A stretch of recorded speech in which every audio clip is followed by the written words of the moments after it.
नमस्कार दोस्तों, परमा एजुकेशन की यूट्यूब चैनल पे आप सभी लोगों का स्वागत करते हैं। आज एनसीईआरटी की पार्ट 2 चलेंगे। पार्ट 1 आप लोगों ने कल रात में कर लिया था, तो आज इसकी दूसरी पार्ट चल रही है, जो कि एनसीईआरटी से सबसे महत्वपूर्ण टॉप प्रश्न रखे गए हैं। और सभी लोग नोट्स बनाते चलिएगा, क्योंकि आज के प्रश्न आप लोगों के कल से भी मजेदार होने वाले हैं। तो चलिए देखते हैं यहाँ पे पहला टॉपिक क्या कर रहा है। लेकिन उससे पहले बता दें कि जितने भी भाई बहन हैं अभी तक हमारे चैनल को सब्सक्राइब नहीं किया, तो क्या करिए, परमा एजुकेशन चैनल को सब्सक्राइब करिए और साथ ही क्या करिए, बेल आइकन का बटन दबा लें, ताकि लाइव आने पर आप लोगों के पास नोटिफिकेशन पहुंच जाए। तो शेयर कर दीजिए, जल्दी से शेयर कर दीजिए, ताकि अधिक से अधिक लोग अपने हमारे चैनल से जुड़ सके। तो शेयर कर दीजिए और लाइक कर दीजिए साथ में सभी लोग। जी लाइक कर दीजिए। और चलिए देखते हैं यहाँ पे पहला टॉपिक हमारा क्या कर रहा है। कल हम लोगों ने लगभग 36 तक कर लिया था, अब 37 से आगे बढ़ेंगे। और लास्ट में आप लोगों के लिए प्रश्न भी रखे गए हैं, जो कि शिक्षा यहाँ पे परीक्षा की दृष्टि से बहुत ही मजेदार होने वाले हैं। चलिए देखते हैं यहाँ पे पहला टॉपिक क्या कर रहा है। सभी लोग हेडिंग डाल लीजिए, एनसीईआरटी। एनसीईआरटी एनसीईआरटी पार्ट 2 डाल लीजिए, जिसमें हम लोग बात करेंगे उत्तर प्रदेश से। तो यहाँ पे देखिए, उत्तर प्रदेश से भी प्रश्न आते हैं और सभी राज्यों से आते हैं। और सभी प्रश्न किस प्रकार से हम लोग अच्छे तरीके से नोट्स बनाते चलेंगे। जो भी प्रश्न आप लोगों के अच्छे लगे उसे क्या करिए, आप लोग नोट बना लीजिए या फिर स्क्रीनशॉट लीजिए, ताकि आप लोग परीक्षा में 120 प्लस कर जाए। तो चलिए देखते हैं यहाँ पे पहला क्या कर रहा है। पहला हमारा है उत्तर प्रदेश खुशबू शहर। देखिए, उत्तर प्रदेश खुशबू शहर की नगरी भी जानी जाती है। और यहाँ पे देखिए क्या कर रहा है कि उत्तर प्रदेश का कन्नौज जिला इत्र के लिए मशहूर है, जहाँ यहाँ गुलाब की पंखुड़ियों से गुलाब जल तथा इत्र बनाया जाता है, इसलिए कन्नौज को इत्र की नगरी भी कहा जाता है। अगर इत्र के लिए कौन सी यहाँ पे नगरी मशहूर है, तो आप कह सकते हैं कन्नौज। और कन्नौज किस राज्य में पड़ता है, तो आप कह सकते हैं उत्तर प्रदेश। और किस चीज से बनाया जाता है कन्नौज में इत्र, तो आप कह सकते हैं कि गुलाब के पंखुड़ियों से बनाया जा सकता है। तो यहाँ पे देखिए दूसरा हमारा करा है डेरा गाजी नामक जगह, ये पाकिस्तान में। देखिए ये प्रश्न आ चुका है सी टेट में, याद रखिएगा सी टेट में ये प्रश्न आ चुका है कि डेरा गाजी नामक स्थान कहाँ पे है। तो याद रखिएगा ये कहाँ पे है, ये पाकिस्तान में है। तो यहाँ पे देखिए दो प्रश्न यहाँ से बनते हैं कि उत्तर प्रदेश को क्या कहा जाता है, इत्र की नगरी कहा जाता है। और इत्र जो उत्तर प्रदेश के कन्नौज जिले में बनाई जाती है, वो किस चीज से बनाई जाती है, तो गुलाब के पंखुड़ियों से बनाई जाती है। अगर पूछता है डेरा गाजी नामक स्थान कहाँ पे है, तो आप कह सकते हैं पाकिस्तान में। तो चलिए आगे बढ़ते हैं यहाँ पे नेक्स्ट टॉपिक हमारा है हरियाणा से। देखिए हरियाणा से भी प्रश्न आते हैं, जो कि बहुत ही अच्छा प्रश्न है। कह रहा है कि सोहना गांव हरियाणा में स्थित है, जहां घर बनाने के लिए लोगों द्वारा आसपास के उपलब्ध वस्तुओं का प्रयोग किया जाता है। तो याद रखिएगा, यहाँ पे सोहना से भी प्रश्न बनते हैं कि सोहना हरियाणा के गांव में किस लिए कह सकते हैं कि मशहूर है। तो आप कह सकते हैं कि आसपास की वस्तुओं से अपने घर छप्पर बनाने के लिए क्या है, मशहूर है। तो हरियाणा से एक प्रश्न आपके बन सकते हैं। और दूसरा कह सकते हैं प्याज के बीजों बोने के 20 दिनों के बाद छोटे छोटे पौधे निकल जाते हैं। याद रखिएगा कि प्याज के बीज जो होते हैं, यानी जो पौधे लगाए जाते हैं, अगर उसको अंकुरण आने में कितना दिन लगता है, तो आप कह सकते हैं 20 दिन लगते हैं। तो चलिए आगे बढ़ते हैं यहाँ पे। अब गुजरात से आगे बढ़ेंगे। और सभी लोग क्या करिए, एक बार लाइक कर दीजिए। बता दें कि आज के टॉपिक जो हैं कल से भी मजेदार होने वाले हैं। और आप लोगों के लिए कल आप लोगों के लिए जितने भी आवाज से प्रश्न बचे हुए हैं, उन सभी को यहाँ पे खत्म कर दिया जाएगा एनसीईआरटी से, ताकि एनसीईआरटी से आप लोगों का एक भी प्रश्न बचे ना। जो भी 10 से 12 नंबर आपको कुल मिला के आते हैं पेपर में आप लोगों के एनसीईआरटी से, उन सभी को कवर किया गया है। तो चलिए देखते हैं यहाँ पे गुजरात से हमारे प्रश्न कैसे बनते हैं। तो गुजरात, गिजू भाई बधेका गुजरात के रहने वाले थे। ये बच्चों के लिए मजेदार किस्से, कहानियां और पत्र लिखते थे। इनकी लिखी हुई पत्रों में पर्यावरण तथा पक्षियों के बारे में बताया जाता है। याद रखिएगा गिजू भाई बधेगा किस लिए मशहूर थे, तो बच्चों के लिए मजेदार कहानी और किस्से बनाने के लिए क्या थे, मशहूर थे। और इनके पत्र में अधिकतर पर्यावरण और पक्षियों के बारे में ही बताया जाता था, जिससे बालक रुचि लेके पर्यावरण के साथ अंतःक्रिया करके सीख सके। तो यहाँ पे देखिए गिजू भाई बधेगा से भी प्रश्न बनते हैं एक। तो गिजू भाई बधेगा कहाँ के रहने वाले थे, याद रखिएगा गुजरात के रहने वाले थे। और ये किस लिए मशहूर थे, कहानियों के लिए मशहूर थे। किसके लिए कहानियां बनाते थे, बच्चों के लिए कहानियां बनाते थे। और बच्चों के लिए जो कहानियां बनाते थे उसमें क्या शामिल होता था, तो उसमें शामिल होता था यहाँ पे पर्यावरण से और पक्षियों से संबंधित। ठीक है, चलिए आगे बढ़ते हैं। यहाँ पे नेक्स्ट हमारा जो है यहाँ पे मिट्टी में गोबर मिलाकर लीपने से मिट्टी में कीड़े नहीं लगते हैं। ये राजस्थान की विशेषता है कि राजस्थान के लोग क्या करते हैं, अपने घरों की जब मोटी दीवारों को लीपते हैं, मिट्टियों को इसमें भूसा मिलाकर कर सकते हैं, पूस मिलाकर जो आप मिट्टी के गोबर में मिला के लीपते हैं, इससे क्या होता है कि कीड़े नहीं लगते हैं। अधिकतर लोग क्या करते हैं, गाँव एरिया में अपने आंगन को भी लीपते हैं गोबर के द्वारा, जिससे क्या होता है कि वहाँ पे कीड़े नहीं पहुँचते हैं। तो चलिए आगे बढ़ते हैं यहाँ पे नेक्स्ट टॉपिक्स भी हमारा यहाँ पे बहुत ही अच्छा है कि चिड़ियों से यहाँ पे प्रश्न किस प्रकार से आते हैं। तो चिड़िया से भी प्रश्न बहुत ही अच्छे बनते हैं। चिड़िया से हमारा ये है कि देखिए यहाँ पे कल चिड़िया की बात करते हैं। कल चिड़िया को हम रोबिन, यहाँ पे इंडियन रोबिन भी कहा जाता है। यहाँ पे देख सकते हैं कल चिड़िया नामक की चिड़िया है, इसे देख लीजिए। और ये अपना घोंसला पत्थरों के बीचों के यहाँ पे करा है कि बीचों के बीच बनाते हैं, यानी जो पत्थर यहाँ पे देख सकते हैं इसके बीच में अपना घोंसला बनाती है। और इस घोंसले में इस घोंसले में बना होता है। इसके ऊपर पौधे की नाजुक टहनी, जड़ और ऊन, बाल सब मिलाकर बनाते हैं। यहाँ पे देख सकते हैं यहाँ पे ये जो कलचिड़िया है, इसे इंग्लिश में हम लोग इंडियन रोबिन भी कह सकते हैं। और ये अपना घोंसला कहाँ बनाती है? पत्थरों के बीच में बनाती है। याद रखिएगा कहाँ बनाती है? पत्थरों के बीच में बनाती है। और इसके जो घोंसले होते हैं उसमें पौधों के नाजुक टहनियाँ होती हैं, जड़ होते हैं, ऊन होते हैं, बाल होते हैं, ठीक है। इन सब से बनाते ही अपना है। और ये देखिए कलचिड़िया है जिसे हम लोग क्या करते हैं? रेबिन, इंडियन रोबिन कहते हैं। तो आगे बढ़ते हैं यहाँ पे चिड़ियों से जो दूसरा दूसरा प्रश्न आता है, यहाँ पे देख लीजिए। दूसरा प्रश्न हमारा है कौवे से। तो कौवा से भी प्रश्न बनता है। अधिकतर पूछ देता है कि कौवे अपना घोंसला कहाँ बनाते हैं। तो अधिकतर देखिए जो कौवे होते हैं ये पेड़ की ऊंची डाल पे बनाते हैं। अगर प्रश्न बनता है कि पेड़ की ऊंची डाल पे अपना घोंसला कौन सा पक्षी बनाता है, तो कौवा बनाता है। अगर पूछ लिया जाए वहीं पर कि पेड़ की सबसे ऊंची डाली पे, तो गिद्ध बनाता है, ठीक है। तो यहाँ पे देखिए हमारा 44वां प्रश्न ये करा है कि कौवा अपना घोंसला लोहे की तार तथा लकड़ी की शाखाओं जैसी चीजों से बनाता है।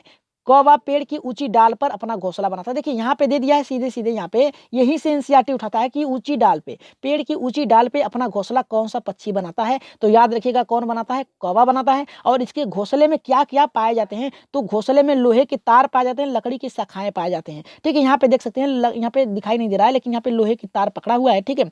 ये इसके घोंसले में जो लकड़ी होते हैं, तार होते हैं, अधिकतर पेड़ की ऊंची डाल पे बनाता है। तो एनसीईआरटी यहीं से पूछता है कि कौन सा ऐसा पक्षी है जो पेड़ की ऊंची डाल पे बनाता है, ऊंची डाल पे बनाता है, ठीक है। तो कौवा है। और सबसे ऊंची डाल पे कर दिया जाए तो याद रखिएगा कौन होगा? आपका गिद्ध होगा। चलिए आगे बढ़ते हैं नेक्स्ट टॉपिक्स पे हमारा।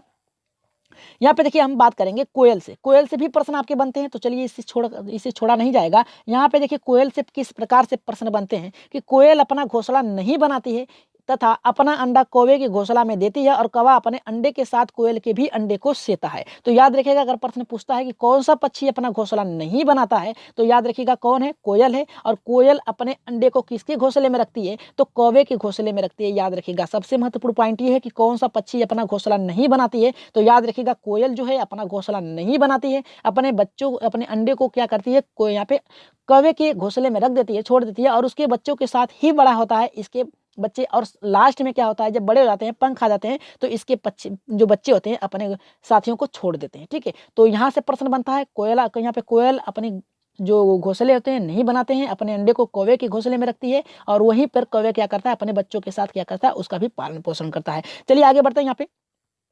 नेक्स्ट देखिए यहाँ पे हमारा है कि फाख्ता। फाख्ता से भी प्रश्न बनता है। यहाँ पे फाख्ता पक्षी अपना घोंसला कैक्टस के कांटों के बीच तथा मेहंदी के मेड़ में बनाते हैं। याद रखिएगा यहाँ पे देख सकते हैं, यहाँ पे ये कैक्टस के पेड़ है, जिसे ये या फिर क्या कर सकते हैं, यहाँ पे जो मेहंदी का पेड़ होता है सबसे घना जो होता है उसके बीचों में बनाती हैं, ताकि कोई भी आसानी से वहाँ पे न पहुँच पाए, ठीक है। अब देखिए कहा क्या है कि वो कौन सा ऐसा पक्षी है जो मेहंदी अथवा कैक्टस के पेड़ों में अपना घोंसला बनाती है। तो आप कह सकते हैं फाख्ता। फाख्ता से भी प्रश्न आता है, आप लोगों का बनता है। तो यहाँ से भी प्रश्न आपके बन सकते हैं, बहुत ही मजेदार। अगर प्रश्न अच्छे लग रहे हैं तो एक बार लाइक कर दीजिए, सभी लोग लाइक कर दीजिए। और जितने लोग हैं अगर सब्सक्राइब नहीं किया तो भाई बहन से निवेदन है कि सब्सक्राइब भी कर लीजिए और चैनल को शेयर भी कर दीजिए। अब बात करेंगे यहाँ पे 47 से। 47वां देखिए प्रश्न क्या कर रहा है। गौरैया आमतौर पर घर में या आसपास कहीं भी घोंसला बना लेती है, अलमारी के पीछे, दरवाजे के पीछे इत्यादि। तो गौरैया जो होती है अधिकतर देखते हैं अधिकतर घरों में रहती है। छोटी सी चिड़िया होती है जो अधिकतर आपके घरों में भी पाई जाती है, ठीक है। कहाँ पाई जाती है? घरों में भी पाई जाती है। ये क्या करती है? आपके साथ भी रहती है और आपके आसपास ही अपना घोंसला बना लेती है। और कहाँ कहाँ बनाती है? अलमारी के पीछे बना लेती है, दरवाजा के पीछे बना लेती है, या फिर क्या होता है घर होते हैं, छप्पर होते हैं, उसमें भी ये क्या करती हैं? छिद्र बना के उसमें भी अपना जो घोंसला है बना लेती हैं। तो गौरैया से प्रश्न आते हैं कि गौरैया कहाँ पे रहती हैं। तो आमतौर पे ये मनुष्यों के आसपास ही रहती हैं। तो फाख्ता कहाँ रहता है? मेहंदी के पेड़ों में या फिर कैक्टस के जो झाड़ियाँ हैं उसमें अपना घोंसला बना के रहता है। आगे बढ़ते हैं। यहाँ पे कबूतर से प्रश्न किस प्रकार से बनते हैं इसको भी देख लेते हैं। तो यहाँ पे 48वां प्रश्न चल रहा है और आप लोग नोट्स बना रहे हैं तो बहुत ही अच्छा है, नहीं तो स्क्रीनशॉट लेते चलिए, क्योंकि आप लोगों को स्कोर करना है 120 प्लस। तो एनसीईआरटी से जितने भी प्रश्न है वो खत्म कर दिया जाएगा, और कल भी आपके एनसीईआरटी के कुछ महत्वपूर्ण चलेंगे, फिर इसके बाद आरटीई के प्रश्न चलेंगे, फिर एनसीएफ के प्रश्न चलेंगे, यानी एनसीईआरटी लगातार चलेंगे। फिर अपने प्रश्नों पर प्रीवियस ईयर्स प्रश्नों पर शेयर हम लोग अपने आप विचार करेंगे। तो चलिए देखते हैं यहाँ पे 48 का क्या करा है कि कबूतर भी ऐसी ही जगह पे घोंसला बनाती है जैसे पुराने मकानों और खंडहर में। याद रखिएगा कबूतर की भी विशेषता होती है कि वो क्या करती है, जो पुराने पड़े हुए घर होते हैं, खंडहर होते हैं, उसमें क्या करती है? अपनी घोंसला बना लेती है, वहीं पे अंडा देती है, और या फिर मनुष्यों के साथ भी उनके घरों में रहती है।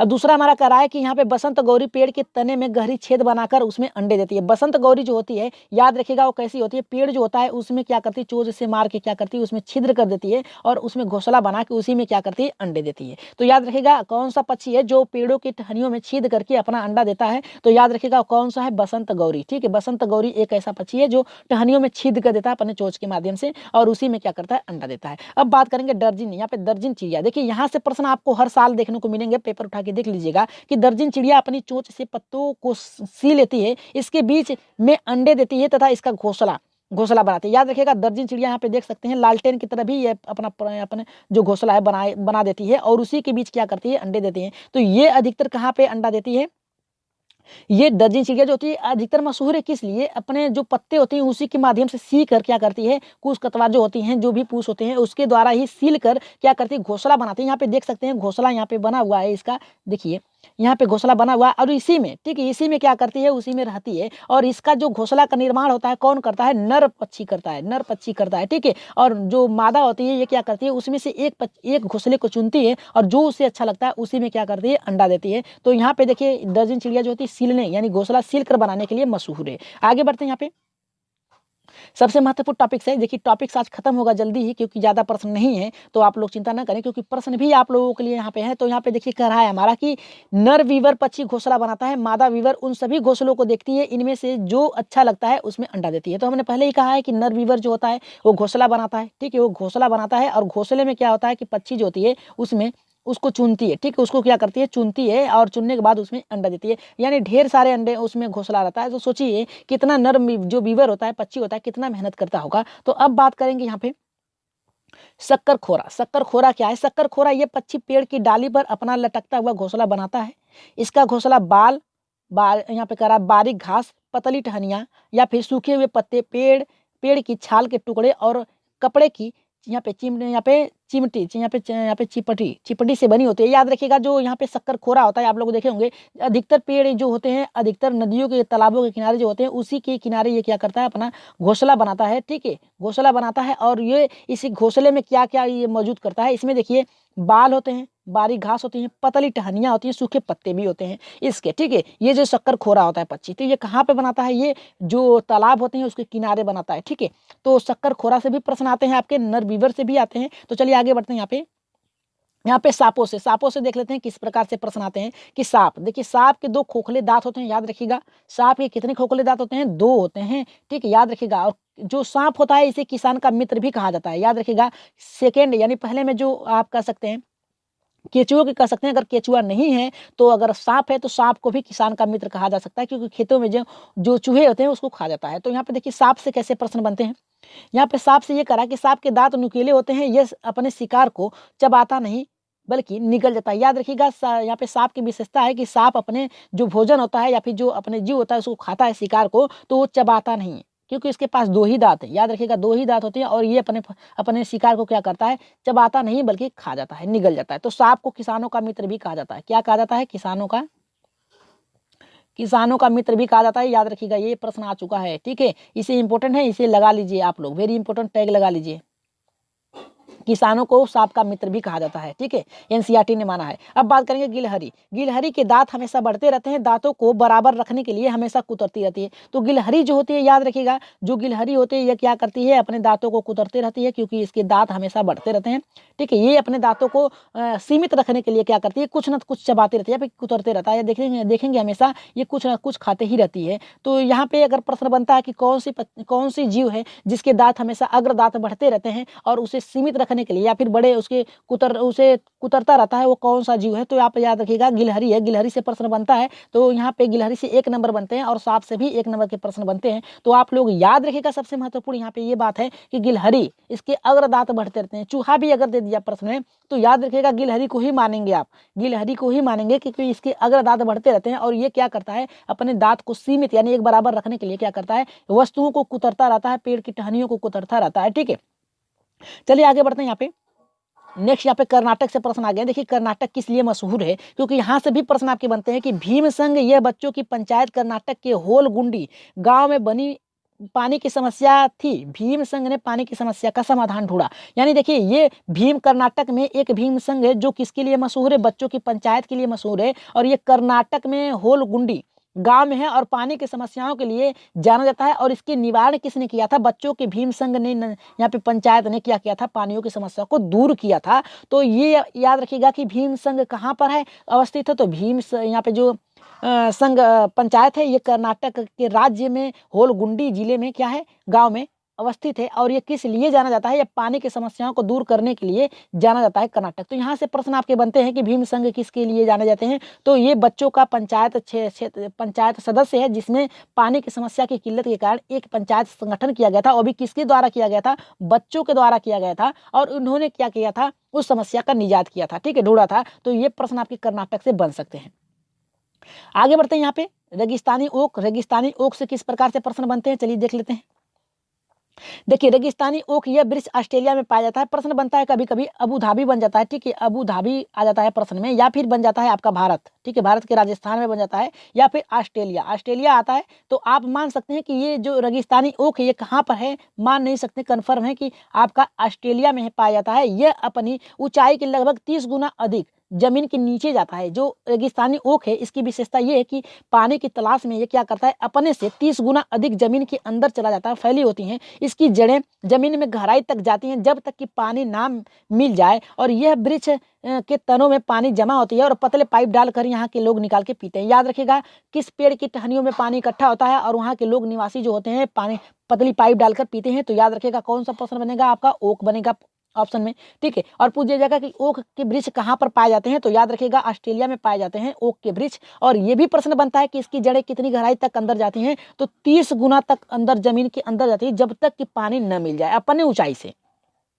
तो ओक से भी प्रश्न बनते हैं आपके। देखिए, ओक से कैसे प्रश्न बनते हैं कि ओक के वृक्ष कहाँ पर पाए जाते हैं, ऑस्ट्रेलिया में पाए जाते हैं, पहला हो गया। ओक के वृक्ष के जो जड़ें होती हैं कितनी गहराई तक नीचे जाती हैं, 30 गुना तक अंदर जाती हैं, पहली बात। इसके पतले कौन सा ऐसा वृक्ष है जिसके तने में पानी एकत्रित होता है, तो ओक के, तीसरा बन गया। और ये कहा जाता है कि कहाँ के लोग पतले पाइप डालकर उसके टहनियों में पानी निकालते हैं, तो ये आप कह सकते हैं ओक, ठीक है। तो यहाँ से भी प्रश्न बनते हैं। तो चलिए देखते हैं, 2-3 प्रश्न और है, फिर इसके बाद हम क्या करेंगे, अपने प्रश्नों पे आगे बढ़ेंगे। तो यहाँ पे देखिए हमारा ये है अबू धाबी से। अबू धाबी से भी प्रश्न आपके बनते हैं। तो अबू धाबी संयुक्त राज्य अमीरात की राजधानी है। अगर प्रश्न बनता है कि संयुक्त राज्य अमीरात किस देश की राजधानी है, तो अबू धाबी की है। और अबू धाबी सिर्फ खजूर के पेड़ों के लिए दिखाई देता है, ठीक है। यहाँ पे क्या होता है कि खजूर के पेड़ पाए जाते हैं, और इसकी मुद्रा जो होती है ये दिरहम है, याद रखिएगा दिरहम है, ठीक है। अब देखिए, गर्मी ज्यादा होने के कारण लोग सूती वस्त्र पहनते हुए सिर को ढके रहते हैं और तेज धूप में बचते हैं, ठीक है, तेज धूप से बचते हैं अबू धाबी के लोग। अगर प्रश्न बनता है कि अबू धाबी की राजधानी कहाँ है, तो अमीरात है, यहाँ पे संयुक्त राज्य अमीरात है, ठीक है, इसकी राजधानी। और ये किस लिए जाना जाता है, खजूर के पेड़ों के लिए जाना जाता है। और इसकी मुद्रा क्या है, तो दिरहम है, ठीक है। यहाँ के लोग गर्मी के समय में क्या कौन से वस्त्र पहनते हैं, तो सूती वस्त्र पहनते हैं और सर को ढके रहते हैं। तो चलिए आगे बढ़ते हैं। यहाँ पे 2 प्रश्न और हैं, फिर इसके 2 टॉपिक्स और है, फिर इसके बाद हम क्या करेंगे, प्रश्नों पे आगे बढ़ेंगे। कि केरल से प्रश्न आपके कैसे बनते हैं कि केरल में घर के आंगन में मसालों का बगीचा होता है, तेज पत्ती, छोटी इलायची भी, बड़ी इलायची सब होते हैं। तो केरल के जो छोटे आंगन होते हैं उसमें क्या बिछा होता है कि इसके आंगन में तेज पत्ती, छोटी इलायची, बड़ी इलायची के जो बगीचे होते हैं इनके आंगन में ही होते हैं, ठीक है। अब यहाँ पे केरल में यहाँ नारियल तथा यहाँ पे टेपिकोवा बहुत पसंद किया जाता है। टेपिकोवा जमीन के नीचे पैदा होता है। अगर बात किया जाए टेपिकोवा होता क्या है, तो टेपिकोवा एक प्रकार का फल है, ठीक है। ये कहाँ पे पाया जाता है, जमीन के अंदर, केरल में पाया जाता है। इसकी बुआई होती है। इस प्रकार ये दोनों के घर के आंगन में तैयार किया जाता है। ये कहाँ पर तैयार किया जाता है, खेतों में नहीं, ये केरल के आंगन के जो लोग हैं उनके घरों के आंगन में तैयार किया जाता है। जो लोग बोल सुन नहीं पाते उसे विशेष प्रकार के इशारों की प्रेषित किया जाता है। विशेष प्रकार यानी क्या करते हैं, आप इशारों के माध्यम से क्या करते हैं, उन्हें बताते हैं। चलिए आगे बढ़ते हैं।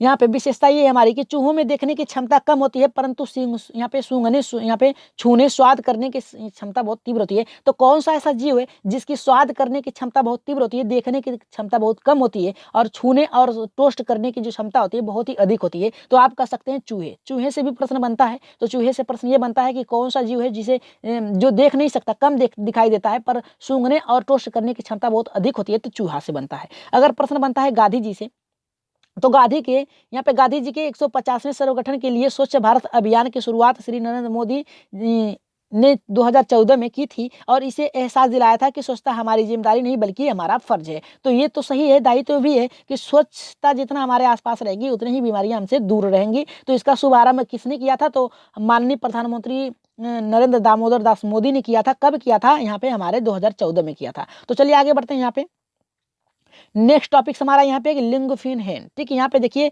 लिंगहुफेन, यह एक प्रकार की डिश है जो सांप से बनाई जाती है। यह डिश यहाँ पे हांगकांग में बहुत ही प्रचलित है। यहाँ के लोग बहुत ही चाक से खाते हैं। यहाँ पे देखिए लिंगहुफेन जो डिश है ये सांप से बनाई जाती है, सांप के सूप से बनाई जाती है। यहाँ कहाँ पे पाई जाती है? यहाँ पे हांगकांग में पाई जाती है। ठीक है, ये बहुत ही प्रचलित है, इसे बहुत ही चाव से लोग यहाँ के खाते हैं।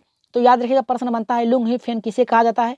ठीक है, तो ये कहाँ पे पाया जाता है, कहाँ के लोग खाते हैं बहुत ही चाव से? तो क्या कहा जाता है? इसे कह सकते हैं कि हांगकांग के लोग खाते हैं। और ये किससे बनता है? ठीक है, ये डिश तो सांपों के टुकड़ों से यानी मांस से बनता है। तो अब देखिए विभिन्न राज्यों में इस प्रकार के बनाए जाते हैं। जैसे यहाँ पे देखिए विभिन्न राज्यों में किस प्रकार से घर बनाए जाते हैं। तो चलिए घरों की यहाँ पे विशेषता डाल लेते हैं। असम दिखाई नहीं दे रहा होगा इसलिए लिख दे रहे हैं हम। यहाँ पे कलर थोड़ा सा डिफरेंट हो गया है। तो असम की विशेषता देख लेते हैं क्या है कि यहाँ बहुत वर्षा होती है। यहाँ पे जमीन से लगभग 10 से 12 फीट ऊंचाई घर बनाया जाता है। यहाँ बांस के खम्भों पर घर बनाया जाता है और घर के अंदर लकड़ी का भी प्रयोग किया जाता है। ठीक है, याद रखिएगा असम से प्रश्न बनता है कि कहाँ के लोग 10 से 12 फुट की ऊंचाई पर अपना मकान बनाते हैं? तो असम। ठीक है, और इनके घरों के भीतर भी की लकड़ी का प्रयोग होता है कहाँ के लोगों के? तो आप कह सकते हैं असम। तो याद रखिएगा प्रश्न बनता है कि कहाँ के लोग घरों की ऊंचाई लगभग 10 से 12 फुट रखते हैं? तो असम के। और अधिकतर बारिश होने के कारण लोग अपने घरों की जो ऊंचाई है 10 से 12 फुट रखते हैं, बांस के खंभों पे बनाते हैं, तो असम ही आएगा। ठीक है, आगे बढ़ते हैं। यहाँ पे मनाली के घर, यहाँ पे देखिए यहाँ पे जो कलर है थोड़ा सा डिफरेंट हो गया है, लेकिन आप लोग देख सकते हैं यहाँ पे ऑप्शन में कि मनाली पहाड़ी इलाका है जहाँ पर वर्षा तथा वर्षा अधिक पड़ती है। यहाँ पे पत्थर तथा लकड़ी के घर बनाए जाते हैं। मनाली में कैसे घर बनाए जाते हैं? याद रखिएगा, यहाँ पे पत्थर और लकड़ी के घर बनाए जाते हैं और यहाँ पे वर्षा और बर्फ। ठीक है, बर्फ और वर्षा। ठीक है, यहाँ पे बर्फ होगा, बर्फ और वर्षा अधिक पड़ती है, इसी कारण यहाँ पे पत्थर के घर या फिर लकड़ी के घर बनाए जाते हैं। अब देखिए राजस्थान के घर कैसे होते हैं। राजस्थान भारत के पश्चिमी भाग में स्थित है, एक राज्य है। यहाँ वर्षा बहुत ही कम होती है और गर्मी खूब पड़ती है। यहाँ के घर के बनाने के लिए मिट्टियों का प्रयोग किया जाता है। घरों की दीवारें बहुत मोटी बनाई जाती है। घर की छत कटीली झाड़ियों की बनाई जाती है। तो याद रखिएगा कहाँ के लोग मिट्टियों के घर बनाए जाते हैं, कहाँ के राज्य में? तो राजस्थान में बनाए जाते हैं। और उनकी छतें कैसी होती है? कटीली झाड़ियों से बनाई होती हैं। तो यहाँ से भी प्रश्न बनते हैं आप लोगों के। तो आप लोग एक भी प्रश्न छोड़िएगा मत, जो भी ऑप्शन है बहुत ही अच्छे तरीके से सॉल्व यहाँ पे लिखते चलिए। और जो भी टॉपिक्स आप लोगों को अच्छा लगे यहाँ पे लिख लीजिए या फिर स्क्रीनशॉट ले लीजिए। अब चलिए अपने में यहाँ पे बता दें कि आज की क्लास समाप्त की जाती है क्योंकि टाइम भी बहुत हो गया है। तो आप बता दें, कल प्रश्न रख दिया जाएगा, लेकिन उससे पहले बता दें कि जो भाई बहन हमारे चैनल पे नए हैं और अभी तक हमारे चैनल को सब्सक्राइब नहीं किया है तो क्या करिए, परमा एजुकेशन चैनल को सब्सक्राइब करिए। सब्सक्राइब करने के साथ साथ क्या करिए, बेल आइकन का बटन दबा लें। तो बेल आइकन का बटन दबाने के साथ साथ शेयर भी कर दीजिए और कल के अपने उत्तर देख लीजिए कितने लोगों के सही हुए हैं कल के उत्तर। चलिए देख लेते हैं और शेयर भी कर दीजिएगा। हम अपने उत्तर बढ़ते हैं। यहाँ पे 10 प्रश्न था, 10वें पे आगे बढ़ते हैं। यहाँ पे तो यहाँ पे दीपा सिंह का आया था 10 का दूसरा, जो कि यहाँ पे सही था। 10 का दूसरा था, एकदम सही था। यहाँ पे कुशवाहा जी का आया है, यहाँ पे रचना कुशवाहा जी का पहला आया 10 का, जो कि गलत है। महेंद्र जी का 2 आया है जो कि राइट आंसर है 10वें का। महेंद्र यादव जी का भी तीसरा आया जो कि गलत है। ठीक है, अब आगे बढ़ते हैं। यहाँ पे देखिए इन लोगों का दूसरा आना चाहिए जबकि 5वें का आंसर दे रहे हैं। चलिए विनीता जी से शुरू करते हैं। यहाँ पे पूजा जी का भी देख लीजिए, यहाँ पे 10 का यहाँ पे आया है।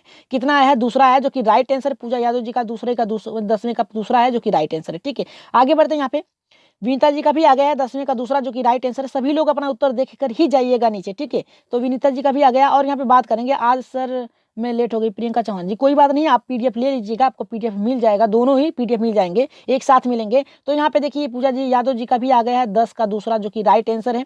ठीक है, प्रभा ओझा जी का नाइस क्लास, थैंक यू। आप लोग आते हैं तभी तो क्लास अच्छी बनती है। यहाँ पे देखिए ऋचा कुशवाहा जी का पहला आया है जो कि गलत है। यहाँ पे 6ठे का दे रहे हैं जबकि उत्तर आना चाहिए 10वें का। यहाँ पे देखिए राधा जी का दूसरा है जो कि राइट आंसर है कल का। तो आज के उत्तर नहीं लिखे गए हैं, प्रश्न लिखे गए हैं, लेकिन कल की क्लास के उत्तर भी आप लोगों के कल की क्लास जो चलेगी उसमें आप लोग अपना उत्तर दीजिएगा और आप लोगों के उत्तर भी कल रखे जाएंगे। Amazing class sir ji, thank you Vinita ji. और यहाँ पे कमलेश गंगवार, यहाँ पे इनका 7 का यहाँ पे भला है, जबकि यहाँ पे 10वें का यहाँ पे प्रश्न चलना चाहिए था। आप लोग आगे पीछे हो जाते हैं। प्रभा ओझा जी का 10 में 10 एकदम राइट आंसर। देखिए आप लोग भी बताइए कि आप लोगों ने स्कोर कितना सही किया है, ठीक है। तो 10 में 10 इनका सही हुआ है। आगे बढ़ते हैं, यहाँ पे दीपा सिंह का भी 7 का पहला है, जो कि हमारा 10वें का पूछा गया था। प्रभा ओझा जी का यहाँ पे देखिए आया 6 का पहला। वैष्णो जी का 7 का पहला है, जो कि यहाँ पे पूछा गया था 10 का, ठीक है। महेंद्र यादव जी का गुड नाइट सर जी, आपको भी। और यहाँ पे राजस्थान जोधपुर, जी हैं एकदम यहाँ पे राजस्थान जोधपुर ही होगा। महेंद्र यादव जी का दूसरा आया है और वैष्णो जी का भी यहाँ पे दूसरा आया है। महेंद्र यादव जी का जोधपुर एकदम राइट आंसर है जी की।